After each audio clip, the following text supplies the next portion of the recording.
twongeye kubakira abakunzi ba Ishije TV mwe mudukurikirana hirya no hino. Uyu mwanya tugiye kwakira Perezida wa Jeunesse Tutsi muri Rucuro Bwana Oscar Bite agiye kutubwira uko amakuru agezweho buno muri Rucuro aho intambara ikomeje hagati ya M23 na FARDC.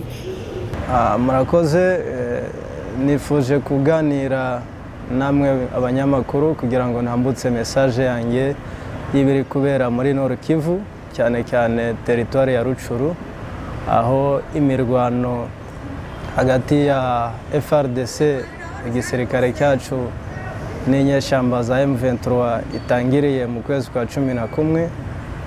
Bene wacu b'abakongomani b'abatutsi bagenda babirenganiramo, bafungwa bazira ubusa kubera gusa ari abatutsi, nta kindi cyaha bakoze. Niyo mpamvu nashatse kugira ngo nyuriye muri mwebwe mprofise mikro yanyu nk'abanyamakuru tange message yanjye kuri leta imenya akabaro kacu dufite ndetse na opinion nationale ke internationale. Ahira mirwano ihereye, abasore bacu barafungwa buri munsi bazira ubusa nta cyaha bakoze. Hari hano i Goma buzuye muri prison, hari Rucuro muri prison, hari Masisi bafungwa bazira ubusa gusa kubera ari abatutsi, amubona gusa isura ko ari umututsi bagahita bamufunga. No muri iki gitondo bafunze abasore babiri hano kuri meri, umumotari n'umukiriya we gusa kubera ari abatutsi. Ndahageze bambwiye ko ari za enquête barimo, kandi nyuma ya za enquête nta cyaha babashinja.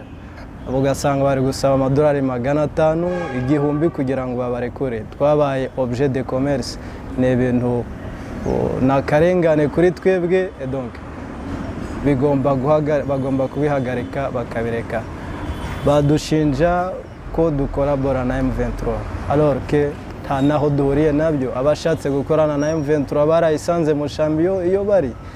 Hari amagroupe arme menshi hano muri Nord Kivu, plus de centaines, arenga ijana amagroupe arme, ariko seule la communauté Tutsi nibo bonyine bafungwa bazira groupe arme ya M23.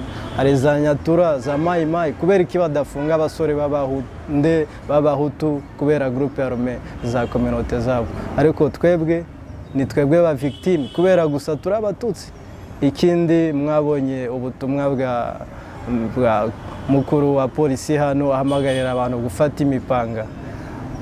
Biteye isoni ku muntu ushinzwe gucunga umutekano w'abaturage akaba ari wahamagarira gufata imipanga. Mwabonye byakurikiye bavuga ko noneho babatutsi batari buducike. Donc ni akababaro twashatse kugira ngo leta itwumve, yumve ibiduhangayikishije ko turengana tuzira ubusa. Ejo bundi mu mirwano ya tariki 26 bukera 27 yabereye Bunagana mu kwezi kwa 3, abaturage bose barahunze barirukanga, bamwe Rucuro centre, abandi muri Uganda hariya Nyakabande muri district ya Gisoro. Ariko habaye agatekano gake gihe byari bituje, bamwe bagiye bagaruka bashaka ibyo kurya mu mirima, ariko umututsi wari uri kuhagera bahitaga bamufunga. Urugero ni umugabo bita Jeredi niwe bahereyeho, bakurikizaho mukuru w'umuryango w'abatutsi ari Bunagana Sekabara. Ejo bundi hari uwambutse ari n'inkaze aragiye mu kibaya, baramufata baramukubita bamumerera nabi, bamujyana muri prison ari hafi yo gupfa. Ingoyi yaramuciye, na n'ubu ngubu umurebye ni ikibazo. Sinzi niba azanakira ngo ubwenge bujye kugiye parce que yabaye traumatisé. Media ziri locale harazirirwa zitambutsa message z'urwangano bahamagarira kwica abatutsi. Media hari hano ari Nyatura FDLR ziyokipye muri Bwito, aho bavuga ko umwanzi wabo wa mbere ari umututsi, ko bagomba kumwirinda, atagomba kubaho. Media y'Ibunagana ya Mikeno FM yo bita Byamungu, na n'ubu ngo aratambutsa message y'urwangano avuga ko bagomba gufata abatutsi bakabica parce que nibo babateza ibibazo. Ntabwo twahisemo kuba abatutsi, iki gihugu ni cyacu, nta kindi dufite, ntabwo tuzagisiga, tugomba kukibamo. Ejo bundi abonye communique ya mukuru w'urubyiruko rw'abahutu mu rwego rw'igihugu avuga ko ababajwe na message ya ministre de communication et media Patrick Muyaya kubera gusa yavuze ko Rucuru ituwe n'abatutsi, avuga ko we bimubabaje ko kuri we Rucuru ari y'abahutu guturuka Nyiragongo kugera kuri Lac Edouard. Ni ryari Rucuru ari y'abahutu bonyine? Rucuru ituwe n'abandandi, Rucuru ituwe n'abahutu, Rucuru ituwe n'abatutsi, Rucuru ituwe n'abandandi n'abatwa, bose bariyo. We ni iki kugira ngo avuge ko atuwe n'amakominote yose? We ni iki kugira n'abahunde bose bariyo? We ni nde kugira ngo avuge ko Rucuru ari y'abo batutsi gusa? Babazwe nuko bavuze ko ituwe n'abatutsi. Donc izo message zose kimire, izo message zose z'urwangano kuri twebwe ni génocide iri gutegurwa déjà, c'est nous livrer aux vindictes populaires. Et donc gouvernement igomba gufata responsabilité zayo ikaduproteja au même titre pied d'égalité ko n'abandi baturage bose, parce que turaba bene gihugu, dufite uburenganzira, turaba kongomani mu maraso, mu bikorwa no mu mategeko turabyemerewe, turaba kongomani. Iki gihugu ni cyacu, ntago tuzagisiga, nta handi tuzajya. None mwebwe nk'abasore ba communauté tusi ntabwo musute na M23? Nta na rimwe ntago dusute na M23. Abashatse gusute na M23 barayisanze iyo bari, turaba civile turi hano, nta naho duhuriye nayo. Washatse kuyifasha yagiyeyo, twebwe nta naho duhuriye nayo. Donc bagomba kureka iryo hohoterwa ridukorerwa.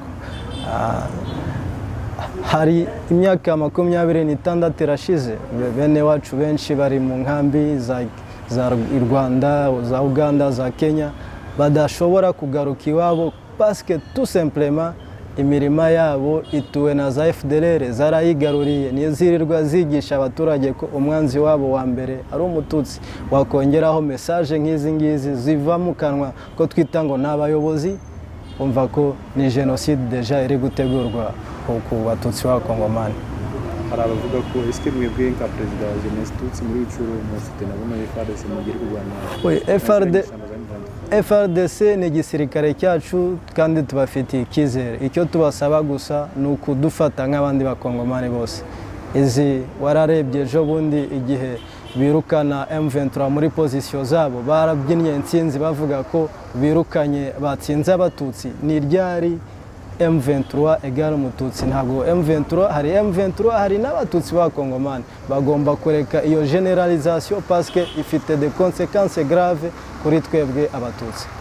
Donc tubafitiye icyizere n'abasirikare bacu. Icyo tubasaba ni ukudufata nk'abakongomani bandi, bakadutreta kimwe nk'abandi bakongomani bose. Nous avons droit à la justice équitable, un traitement égal et la protection comme tous les autres citoyens. Icyo nsaba igisirikare cyacu na guverinoma yacu ni amahoro. Nta kindi dukeneye, ni amahoro. Dukeneye kubaho dutuje nk'abandi bakongomani bose, bakadufata nk'abandi bakongomani bose. We kuzajya babona umututsi ngo ni M23 kandi nta nahanahuriye nabyo,